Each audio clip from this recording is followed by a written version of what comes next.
ሰላምና ጤናን ፍቅርን በረከትን ያድልኝ ክብራትና ክብራን የሣድስ ቤተሰቦቼ እንግዲህ ዛሬ ደግሞ ወደ ከኢትዮጵያ ይዣችሁ ሌላ ቦታ ሄዳለሁ ወደ እስራኤል ከዛም ጋዛ ድንበር አካባቢ መሬት ላይ ያለው ነገር ምንድነው የሚለው ነገር ሁሉ ጊዜ ያው በዜና ስለምንተነትነው ያንን ተመልክቶ በመሬት ላይ ያለው ነገር በትክክል ለመረዳት የሚያስችል መረጃ ይፈልጋለሁ ስለዚህም ቀጠናዊ ጦርነት ቀጠና ነው ነገር ግን ያው ጋዜጠኝነት ሙያው ዋጋ የሚያስከፍል ነው ስለዚህ ይሄንን ነገር አምሮዬ ስለሚቀበል በድፍረት ወደዛው አካባቢ ለመሄድ ተስማምቻለሁ በዚህም የተነሳ በኢትዮጵያ አየር መንገድ በጣም የምወደው የኢትዮጵያውያን ንብረት ነው እዚህ አየር መንገድ ላይ ከኋላ ህንዳውያንን አግኝቻለሁ ከዛም አልፎ ደግሞ አውሮፓውያን ለሀገራችን እንዲሁም ደግሞ በተለይ ለኢትዮጵያ አየር መንገድ ያላቸው ነገር ሲገልጹልኝ ነበር በርግጥ መሬት ላይ ያየሁት ነገር በጣም የሚያናድ አንዳንድ ነገሮችን አይቻሉ በተለይ ተቀጣሪ ሰራተኞች ጥቂቶች ላይ ሁሉንም አይመለከትም በጣም ጥቂቶች ግን ስርዓት የሌለው ነገር ሲፈጽሙ አይቼ በጣም አዝኛለሁ ይሄን ነገር ለኢትዮጵያ አየር መንገድ አስተዳደር በግልጽ መናገር ፈልጋለሁ ከኋላ ያሉ ዜጎች እንደዚሁ ፍቅራቸውን ለኢትዮጵያ አየር መንገድ ያላቸው ነገር ሲገልጹበት ነበር ያን መሰረት አድርጌ እንግዲህ ከሀገር ለቅቄ እስራኤል ቴልአቪቭ ወርደናል እዚህ ከጀርባ የምትመለከቱት የሜዲትራኒያኑ ባህር ነው ቁርሳችንን በልተናል ይሄድ ነው አፍሪካውያን ሌሎች ጋዜጠኛ ጓደኞቼ ጋር ነው ከተለያዩ ሀገራት ሄደናል አብረን ይሄን ነገር ማጥናት መሬት ላይ ያለው ነገር ማወቅ መረዳት ጥሩ ነው በጣም የሚያናድ ጦርነት እንደሆነ ይታወቃል አሁን ያለው እንግዲህ እንደምታውቁት ጦርነቱ ከበድ ያለ ነው ስለዚህ አፍሪካውያን ጓደኞቼ የምታዩ ኬንያዊ ነው ይሄ ደግሞ ካሜራውናዊ ነው እቺም ሌላ ናት ሌሎች እዚህ የምታዩት ሌላ ካሜራውናዊ ጋዜጠኛ ነው ሌሎች ወዳጆቼን ጋር አብረን ሆነን ወደ ጋዛ ለኔት ተዘጋጅተናል ቁርሳችንን እየበላን ነው ጨራርስናል ሁሉ ነገር አጠናቀናል እንግዲህ ቴልአቪቭ በጣም የምታምር ከተማ ናት ውድ ቤተሰቦቼ ከጀርባዬ እንደምታዩት በጣም ሌክዠሪየስ ከሚባሉ የዓለማችን ከተሞች መካከል አንዷ ቴልአቪቭ ናት እንግዲህ ቴልአቪቭ በተለምዶ ቴልአቪቭ ያፎ በመትባል የምትታወቅ ናት በሜዲትራኒያን ዳርቻ ላይ የምትገኝ ከተማ ናት ቴልአቪቭ ጃፋ ሚሏታል በጥንት ስሟ ቴልአቪቭ እንግዲህ በትንቢተ ሕዝቅኤል ምዕራፍ 3 ላይ ቴልአቢብ የሚል ቃል አለ ከዛ መነሻነት የተሰየመች ከተማ ናት ጉሽ ዳን የሚባል ሜትሮፖሊታን የእስራኤል ከተማና ስፍራ አለ እዛ አካባቢ ላይ ተቋቋመች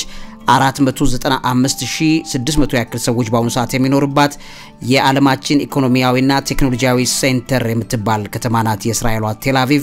ሃይ ቴክ ሀብ የምትባል ናት ማለት ነው ስለዚህ በእስራኤል ውስጥ እንግዲህ ቴልአቪቭ the most populous city የምትባል ናት ማለት የምስራቁ ኢየሩሳሌም ክፍል ካልተጨመረ በምዕራቡ ኢየሩሳሌም ጀርባ ካለው ነገር ሁሉ ሲተነጻጸር ከፍተኛ የህዝብ ቁጥር ያለባት ከተማ ናት በኑሮ ውድነት በእጅጉ የምትታወቅ ያንዳንዷ ነገር ኤክስፔንሲቭ የሆነችባት ከተማ ናት በዓለማችን እንግዲህ ወይ አራተኛ ወይ ሶስተኛ ትልቅ ግዙፍ ኢኮኖሚ ሲስተም ከሚመራረጥባቸው ቦታዎች መካከል አንዷ እንደሆነች ይታወቃለች እንዲሁም ደግሞ ከግሎባል ስታርታፕ ኢኮሲስተም በሚባል የቢዝነስ ለመጀመር በሚደረግ ጥረት ውስጥ ቴልአቪቭ አራተኛውን ደረጃ በዓለም ላይ የምትይዝ ናት እንግዲህ ምናልባትም ወደ በአመት 2.5 ሚሊዮን በላይ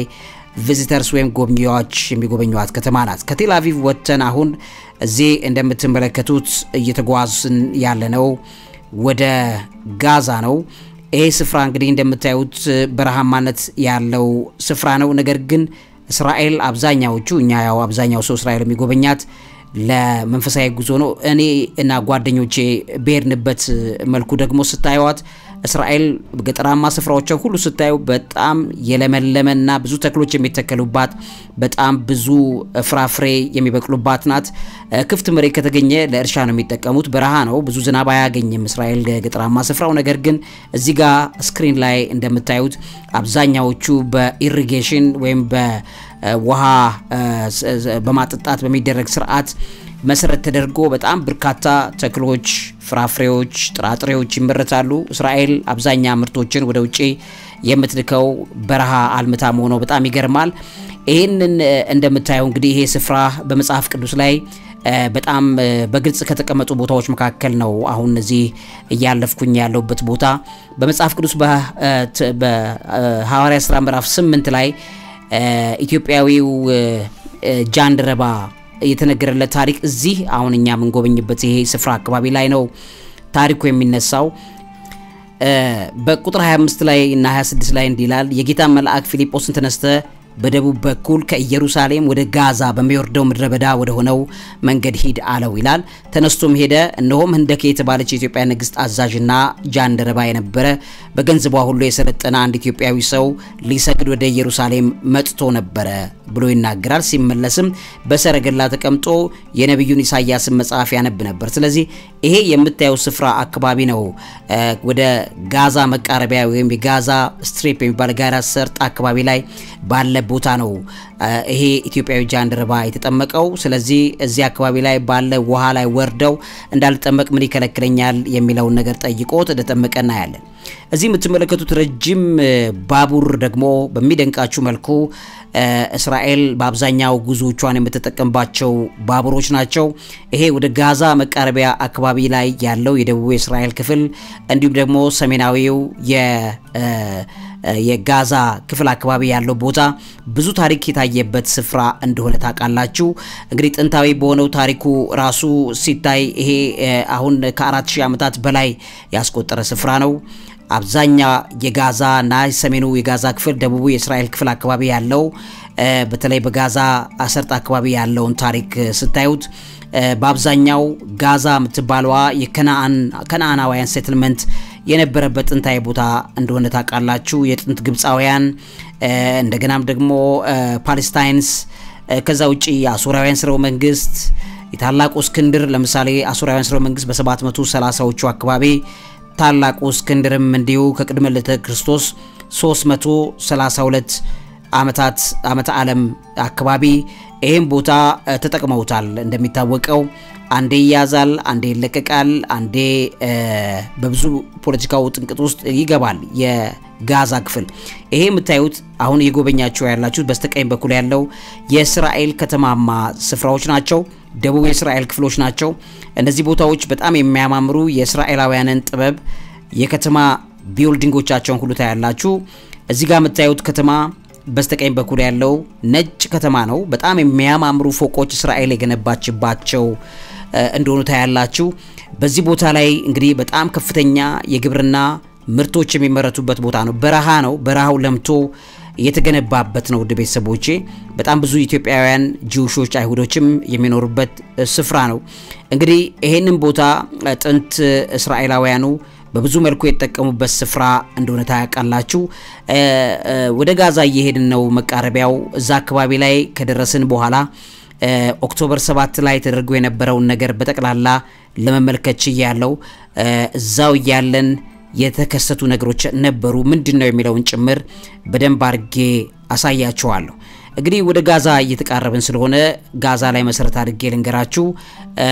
በብዙ መልኩ የሚታወቀው ታሪኮቿ በቅርብ ጊዜ ያሉት ያጥንታዊው በሄሌናውያን ስርወ መንግስት በአሌክሳንደር ዘግሬት ቶሎማውያን እንደገናም ደግሞ ሄስሞኒያውያን ሁሉ ጨምሮ ብዙ ታሪክ ያለባቸው ናቸው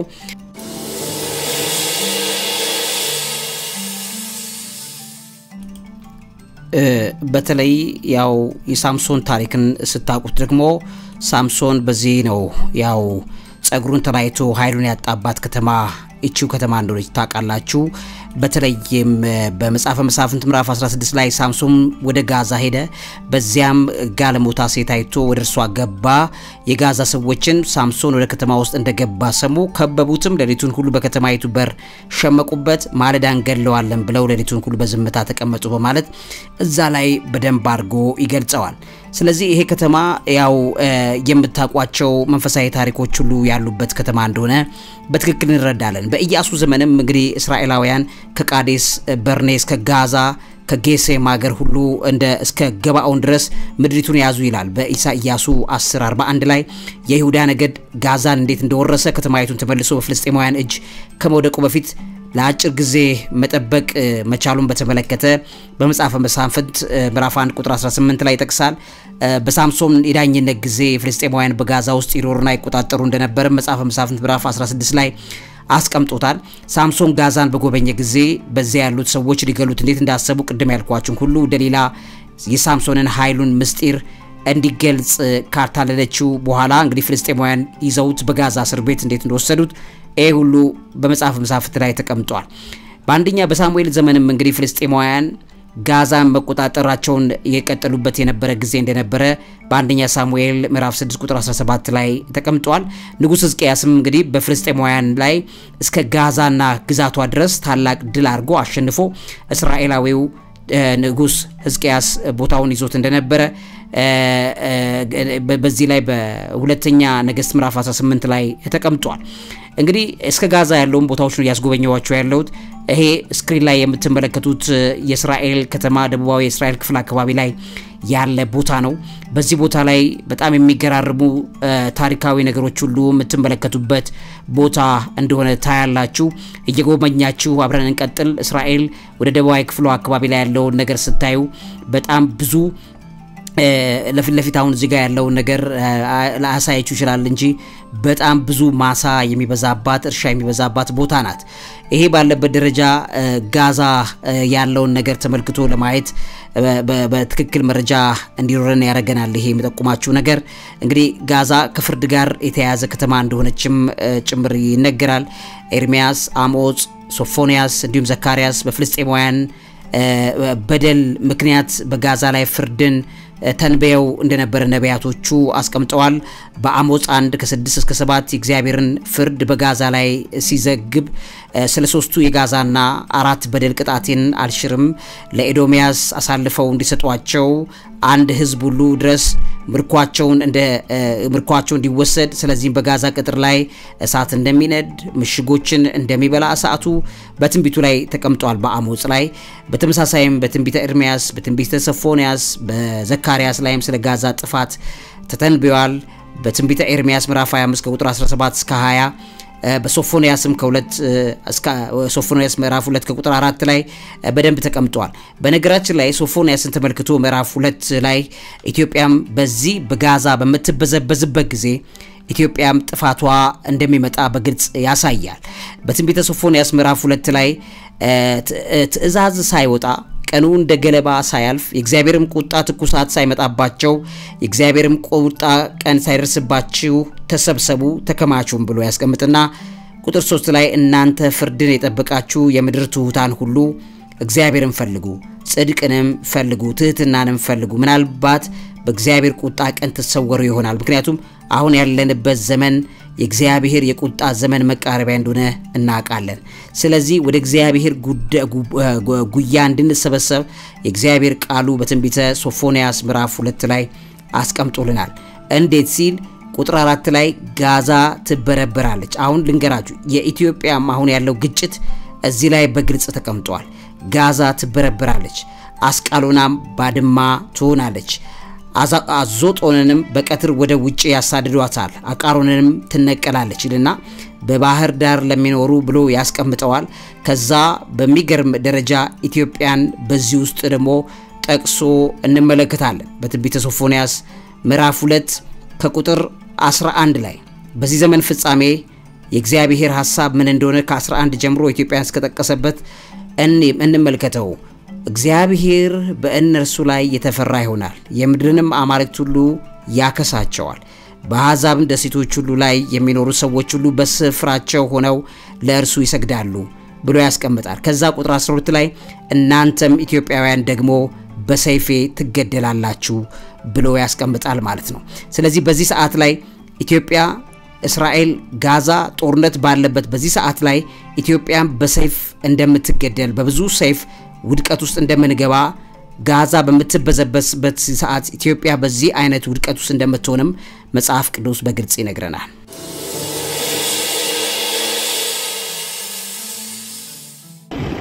ይሄ ቦታ አሁንም በጣም ወሳኝ ከሚባሉ ቦታዎች ተይዘው ከነበሩ በሐማስ ተይዘው ከነበሩ ቦታዎች መካከል አንዱ ነው። በዚህ ስፍራ ላይ ውድ ቤተሰቦቼ እንግዲህ እንደገና የተሰራ ነገር ታያላችሁ እዚህ አካባቢ ላይ ኦልሞስት ይሄ ቦታ የጦርነት ቀጠና ሆኖ ረጅም ጊዜ ቆይቷል የምታዩዋቸውን ነገሮች በተክላላ ስታስተውሉ በዚህ ስፍራ ላይ ትልቅ ታሪክ እንዳለ እናያለን ሶ ይሄ ቦታ ኦልሞስት ስቲል የጦርነት ቀጠና ከነበሩ ቦታዎች መካከል ጋዛ ስትሪፕ የሚባለው ወይ ጋዛ ሰርጥ የሚባሉ ቦታዎች እነዚህ ናቸው ገና እየገባን ደግሞ እናያለን እንግዲህ ዓለማችን ሁሉ ጊዜ ከጦርነት የጸዳ ህይወት የላትም ሁሉ ጊዜ በዓለማችን ታሪክ ጦርነት ትልቁን ቦታ የሚይዝ ነው ጋዛም በዓለማችን ታሪክ ላይ ከፍተኛ ቦታ ታሪክ አስመዘገቡ ስፍራዎች መካከል አንዷ ናት ስለዚህ በዚህ ቦታዎች ላይ ተገኝተን ማየት ያስፈልገኛልና እነዚህ ቦታዎች ለማየት ተገኝተናል አሁን ትንሽ ረፍት አርገን ተመልሰን ጉዟችንን እንቀጥላለን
ክብራትና ክብራን ቤተሰቦቼ እንግዲህ ይሄ ስፍራ የኦክቶበር 7 ጥቃት ከደረሰባቸው ቦታዎች መካከል አንዱ ነው ኦልሞስት የሐማስ ቡድን አሸባሪ ቡድን ከገባ በኋላ እዚህ አካባቢ ጥቃቱን የፈጸመበት አንዱ ቦታ ይሄ ነው እዚህ ቦታ ላይ እንግዲህ ተቃጠሉ የነደዱ ነገሮችን ትመለከታላችሁ በጣም ብዙ ነገሮች ታያላችሁ ይሄ ኦልሞስት እዚህ ጋር እንደምታዩት ነው ዲሞሊሽድ የሆኑ ቦታዎች ታያላችሁ ተቃጠሉ ስፍራዎች በተክላላ እዚህ ጋር ታያላችሁ እሺ እኚህ ቦታዎች ማለት ኦልሞስት ቃጠሎ ጥቃት ሌሎች ነገሮች ተያይዘው የተፈጸሙበት ቦታ እንደሆነ እናያለን እኚህ ቦታዎች በተክላላ ቤተሰቦችን እነዚህን ነዋሪዎች በተክላላ እዚህ ጋር የተገደሉ ነዋሪዎች ያሉበት ቦታ ነው አሁን ይሄ የሚያምር የአትክልት ማስቀመጫ የነበረበት ቦታ ሌሎችም እዚህ ጋር መታያቸው በተክላላ ኦልሞስት የኦክቶበር 7 ጊዜ ላይ ጥቃት ፈጽመው ሐማስ ቡድን ኦልሞስት ከዚህ በኋላ ይሄን ስፍራ እንደተቆጣጠሩት ይታያል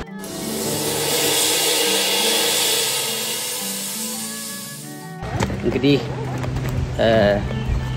እዚህ ጋር ጥቁር እንደዚህ ካያችሁ እንደዚህ የሆነ ነገር ካያችሁ ቦታው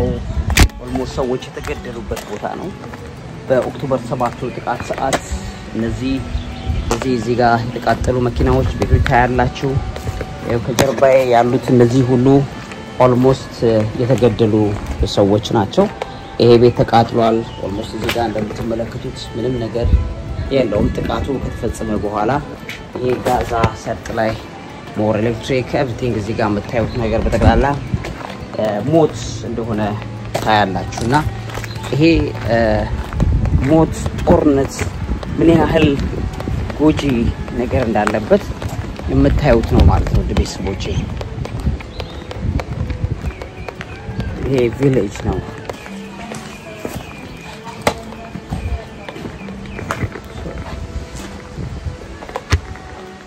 ይሄ የመጀመሪያዋ የተገደለችው እና በፌስቡክ ላይ ሁላችንም ያየናት ብርሃ ተብላ የምትታወቀው በራሷ ፌስቡክ ላይ አፕሎድ ያደረጉባት ናት እዚህ ጋር ቤቱን እንዳለ ስትመለከቱ እንዳለ ጌታ በኢየሱስ ስም ቤቱ ራሱ the spirit of burning and days ያለበት ነው በጣም የሚገርም ነገር እናያለን እዚህ ውስጥ ማለት ነው Just be careful please I will take you first to the safe room and then you can take pictures of the house, okay? እኚህ ሴትዮ በመጀመሪያ ጥቃት ውስጥ የተገቱ ነበሩ አሁን ተለቀዋል ነገር ግን ባለቤታቸው ተገደዋል but when they burnt the house down and the smoke got into the video safe room to escape from the smoke or die of smoke in the leg ሌላኛው ግሩፕ ደግሞ የታገተ ነው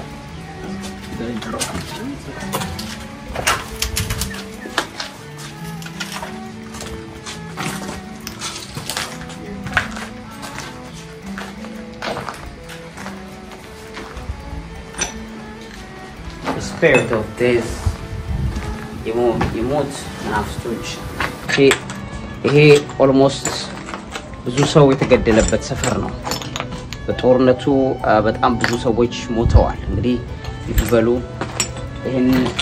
ሰፈር ይሄንን ቦታ የብዙ አሁንም በአፍሪካ ሰቆቃ ሞት በሚመዘገብባት አፍሪካ እንደነዚህ አይነት ነገሮች ትልቅ ትምህርት ይሆናል በጣም ከባድ በህይወታችን ላይ ትልቁን ልናደርግ የሚገባን ነገር ቢኖር ሰላም መሆኑን የምታዩበት ነው ቤተሰቦች ይሄ ስፍራ ኦልሞስት ለዓለም ብዙ ታሪክ የሚነግር ስፍራ ነው በዚህ ስፍራ ላይ ህፃናት አዋቂዎች ተገለዋል ሞተዋል ዛሬም በኢትዮጵያ የተለያዩ ቦታዎች ላይ ተመሳሳይ ሞት ተመሳሳይ ነገሮች ሲሰሙ ምን ያህል ጦርነት አስከፊ መሆኑን በትክክል እንረዳለን በዚህ ውስጥ ያለው ነገር ሁሉ ስናይ ያለንን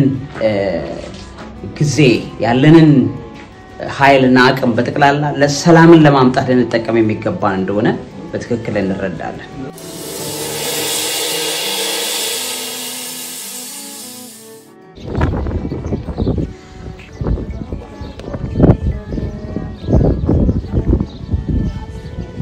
እንግዲህ ክብራትና ክብራን እንደሳልስ ቤተሰቦቼ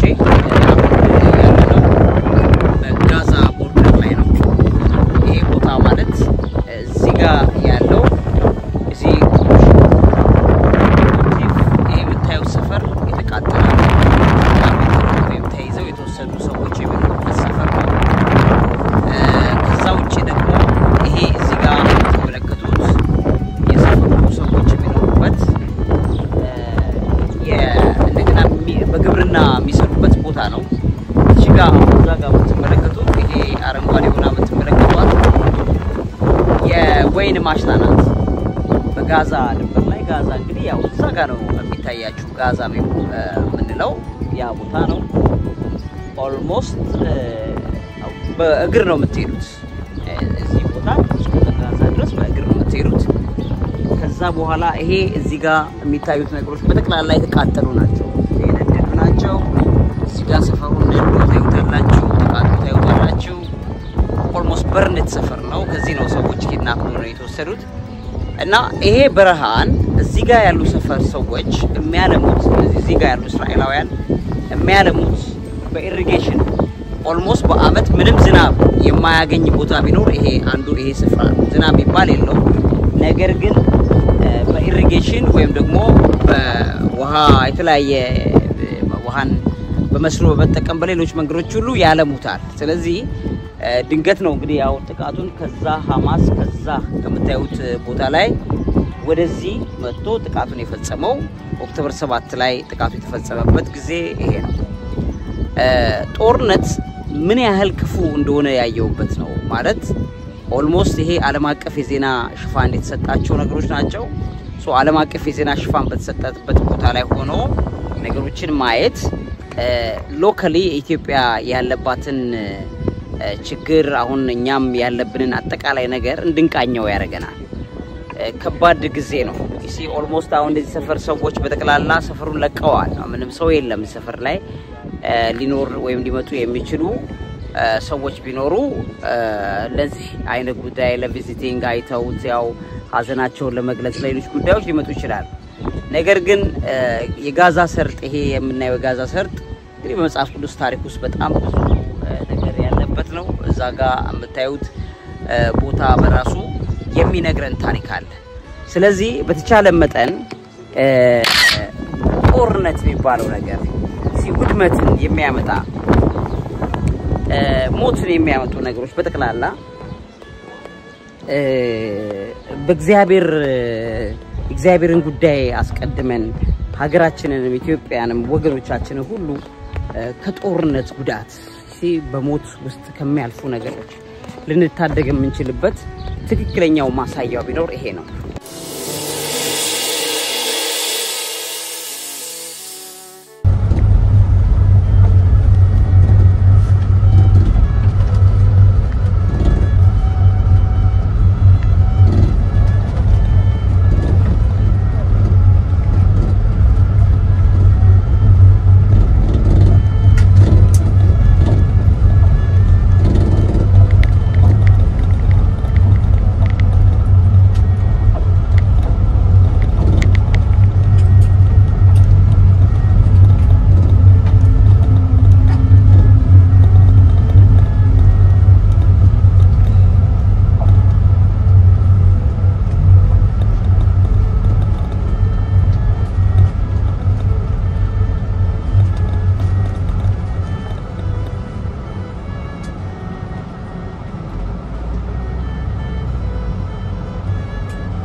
And if you hear a siren, you run to those. Yeah. And if there's not enough room, you are on the ground with your hands on your head. Right? Okay, guys. Before you can go and move around, I'm going to explain a bit about the Nova Festival and what happens here. So the Nova Festival is not something that happened for the first time here. It's not the massacre, the festival. The Nova Festival is a branch, a festival that happens all over the world. And it happens here, in other places in Israel, and in different parts of the world. It's a very big company of festivals, and it's something that happened a lot. So the people that partied in that festival probably went to other festivals in the Nova. They call themselves the Nova Tribe, and it's a very known tribe of music festivals, mostly techno music, and it's a really, really happy thing. They're celebrating life, they're dancing together, and it's something that they really love to do every now and then. At the 7th of October, the Nova Festival actually was at the middle of it. It started on the 6th, October 6th. The festival was here, part of it was here, the other part was there. They had two bars, one of them was around there and the other was around there. And there was few places of dancing with different DJ, different music, so you can move around from an arena to arena. So this was the main stage. The main stage was behind me, and when the attack of the 7th of October started, it was 6:30 in the morning, as you've heard, and when the festival was in the middle of the festival, it started. when the people that were partying were around here, they started hearing and seeing the rockets. As you see, we're in an open space, so there wasn't. They didn't hear the sirens in the Tseva Adom. They hear it only from the kibbutz next to it. You must explain what Tseva Adom is. I will explain in a second. They only heard it from the kibbutz that near us. The kibbutz that near it is kibbutz Re'im, and they've heard the sirens in Tseva Adom. Tseva Adom in Hebrew means red color, and here in that area there's not sirens like up and down. There's speakers that say Tseva Adom, Tseva Adom, and that's how the residents of that area knows to go to the bomb shelters. So the people from the party didn't hear the Tseva Adom or the sirens. They saw the bombs crossing over their heads, and they realized that something big is happening. When it started, it was all over Israel. Again, don't be scared. We will hear bombs during the day from our side. Don't be scared into that. So as we said, the rockets started coming inside Israel, and the people that were partying realized that something big is happening. They got texts from their families, they got calls from their families and friends, and they realized that it's not only the bomb, something big is going on. So a lot of them decided to take their cars that were all around this area, and as I said, the party was overnight, so a lot of people were sleeping here. They came with tents, bags, cars, as you see. እንግዲህ ውድ ቤተሰቦቼ ይሄ ከኋላ የምትመለከቱት የኦክቶበር 7 ጥቃት የተፈጸመበት ቦታ ነው። እዚህ ጋር አምታያቸው በጣም በርካታ ሰዎች ያላችሁ በዚህ ውስጥ እንግዲህ ይሄ የፓርቲው ከናወነ የነበረበት ቦታ ነው። በዚህ ቦታ ላይ አሁን ኢቭን እዚህ ጋር ያለን የምትሰሙት ተኩስ እኛ ቅርበት አካባቢ ላይ ነው። ኦልሞስት ጋዛ ቅርብ ነው። እዛ አካባቢ ላይ አሁን ተኩስ ሰማላችሁ ላይ ባለንበት ሰዓት ራሱ ተኩሱን ሰማላችሁ። በጣም የሚገርም ነው።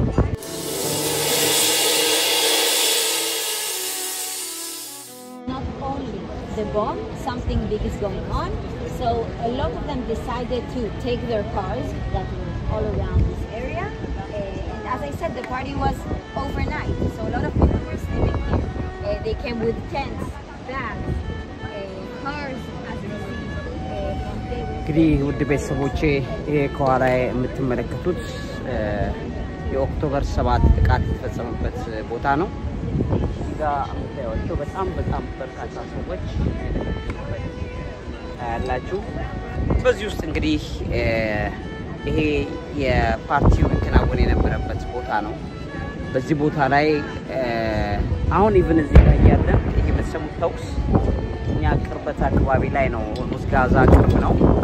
እዛ አካባቢ ላይ አሁንም ተኩስ ሰማላችሁ ላይ ባለንበት ሰዓት ራሱ ተኩሱን ሰማላችሁ። በጣም የሚገርም ነው። ሰዎች ልክ እንደዚህ አይነት ተኩስ ሲሰሙ ያሉበት ቦታ ይዛሉ። እዚህ አካባቢ ላይ እንግዲህ ኦልሞስት ስፍራ የጦርነት ስፍራ ወይም ደግሞ በጣም ብዙ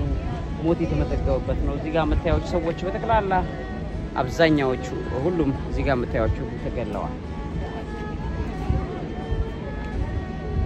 ይሄ ኦክቶበር 7 ጥቃቱ የተፈጸመው እዚህ ነው። እንግዲህ ኦልሞስት ኦል እዚህ ጋር ያሉ ሰዎች በተከላላ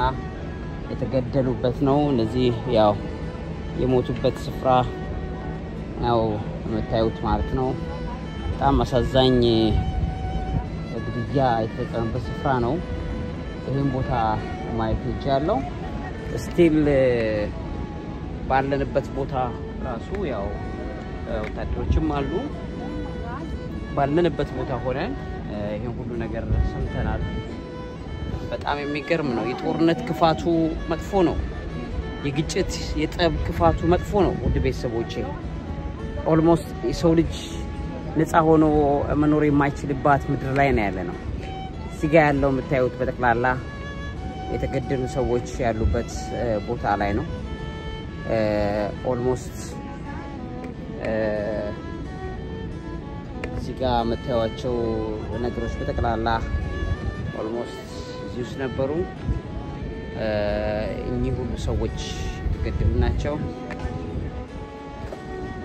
መታያቸው ሁሉ የተገደሉ ናቸው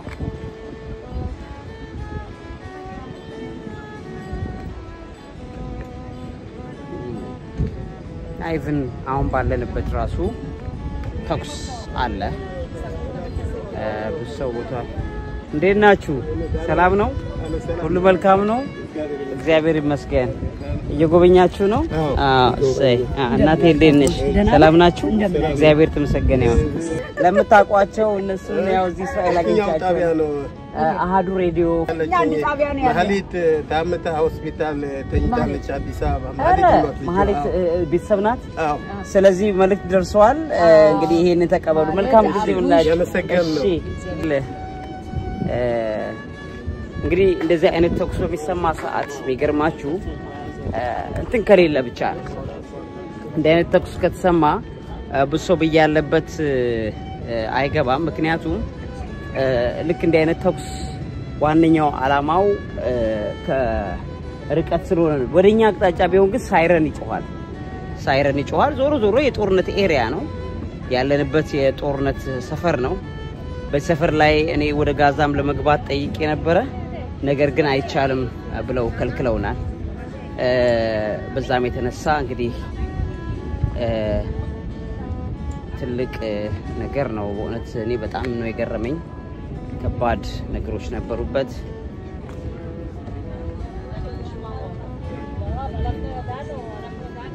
ሰላም ነሽ ወይ እንዴት ነሽ ትቻለሽ አማርኛ ብሩ ነው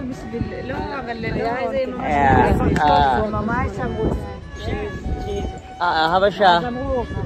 yeah I'm a journalist here እሺ የጋዜጠኛ yeah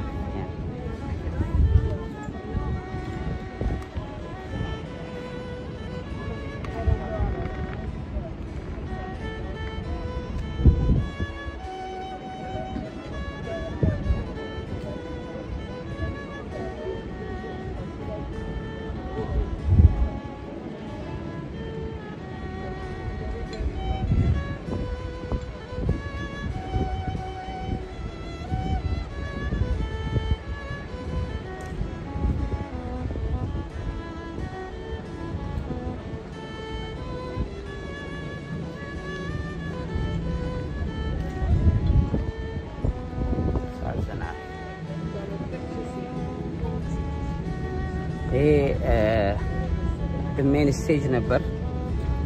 almost ዋንኛው ስቴጅ ነው ፓርቲው ከናወነበት የነበረ ስቴጅ ነው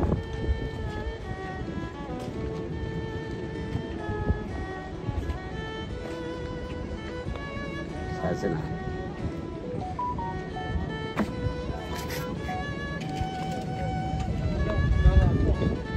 እንዴት ነህ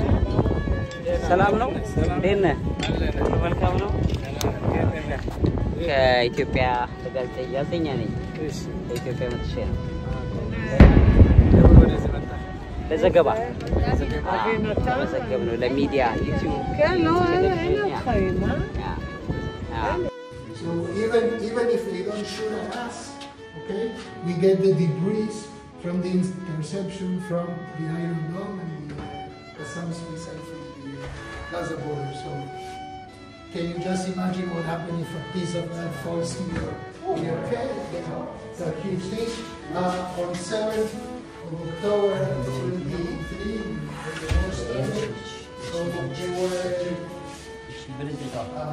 some missiles that got into the kibbutz and into the dairy. Actually, 2 big hits into places where doctors are being held, and 25 guys were killed. To deal with it in the middle of the war. But the percentage of success between the Iron Dome and the Qassam missiles is 197. ስለዚህ ይሄንን ጦርነት ምን ያህል አስከፊ ምን ያህል በቃ ይሄ ከባድ ነገር እንደሆነ ታያላችሁና ኦልሞስት በዚህ ውስጥ ሀገራችንን ልናስብ ይገባናል በዚህ ውስጥ ሆነን ምድራችንን ልናስብ ይገባናል ውድ ቤተሰቦቼ ጨካኝ ጊዜ ነው ጊዜው በቃ እንደምታሉት ኢንዲ ታይምስ ላይ ነው ያለው በመጽሐፍ ቅዱስም ይሄ በፕሮፌሲ በትንቢት የተቀመጠ ነገር ነው ይሄ ወንዘንድ ያለና የተቀመጠ ነገር መሆኑ ታያላችሁ ግን የዲያብሎስ ክፋት ሰላምን ላለማምጣት የሚሰራው የሰይጣንን ክፋት ልናስቆም የምንችልበት ትልቁ አቅም ያለው በእጃችን ላይ ነው ያው እሱ ጸሎት ነው እሺ ህዝብን ልንታደግበት ምናድንበት ነገር መሆን ያለበት ነገር ያሳየናል ሰላም በስንት ዋጋ ትገዛለች ሰላም በስንት ዋጋ ገንዘቧ ምን ያህል ይወራል ይተመናል እሺ እዚህ ጋር መታየዋቸው ዲስትራክትድ የሆኑ የልጆች መጫወቻ ህፃናት ተቀምባቸው የነበሩ ነገሮች በተቀላላ በርነት ዳውን ሆኖ ተቃጥሎ ወድሞ ስታዩት እሺ የምድራችን ሰቀቀን ምን ያክል ከጊዜ ወደ ጊዜ ሊቆም እንዳልቻለ ይነግረናል ዛሬም እነዛ ትግሎች አሉ ዛሬም እነዛ ሞቶች አሉ ዛሬም እነዛ ውድመቶች አሉ ቤተሰቦቼ ለምድራችን ሰላም ነው የሚያስፈልጋት እግዚአብሔር በምድራችን ላይ ታላቁን ሰላም እንዲያመጣልን ልንጸልይ ይገባል እንግዲህ ይሄ በኦክቶበር 7 ጊዜ ታክተው የተወሰዱ ሰዎች የነበሩበት ቦታ ነው ወደ ጋዛ ማለፍ አልቻልንም እዛም ሄደን ደግሞ ያለው ነገር ብናይ ብንዘግብ አሪፍ ነበር ግን ተከልክለና ከወዲ ማዶ ያለው ነገር በመረጃ አላጠራክርላችሁ ብዬ ነው ለዚህ አምሮ ምግብ አዘጋጅና አቅራቢ መምህርና ጋዜጠኛ ቢይልማ ሌሎች አስፈላጊ ቦታዎችን ደግሞ አስጎበኛቸዋለሁ እውቀት ታላቁ እግዚአብሔርን ታከብራለች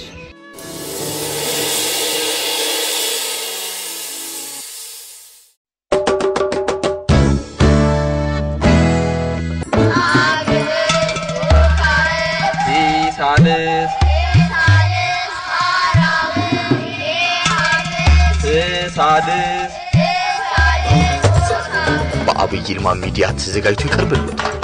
ሳድስ